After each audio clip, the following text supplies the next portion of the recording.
जरूरी नहीं है कि हम सब यहाँ इंतजार करें। हाँ बिल्कुल, सिर्फ मैं रुकूंगी यहाँ।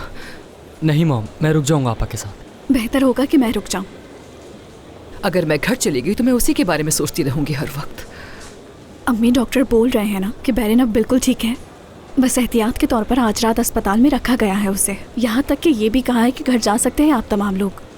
तूबा बिल्कुल ठीक कह रही है, बेहतर है कि ये यहीं अपनी बहन के साथ रहे। चलो सादिया, हमें चलना चाहिए।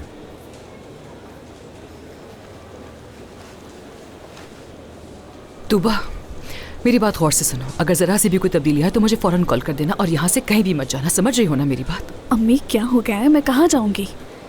जाहिर सी बात है सादिया, ये उसे छोड़कर कहाँ जाएगी? चलो सादिया, चलो। ख्याल रखना। कोई भी ऐसी वैसी बात हो तो मुझे फौरन इत्तला देना, ठीक है? ठीक है बाबा जान।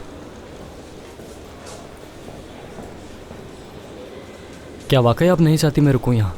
हाँ सिनान, जाओ तुम। अगर सब लोग ही यहाँ पर रुक जाएंगे तो घर पर दादी परेशान हो जाएंगी। इस सब के बीच में तो उससे पूछना ही भूल गया। क्या सबा अपने घर चली गई? अगर तुम सोच रहे हो कि सबा तुम्हारे घर गई होगी तो ऐसा नहीं है सिनान। आप उसके घर क्यों गए थे? तुम्हारे बाबा ने कहा था मुझे।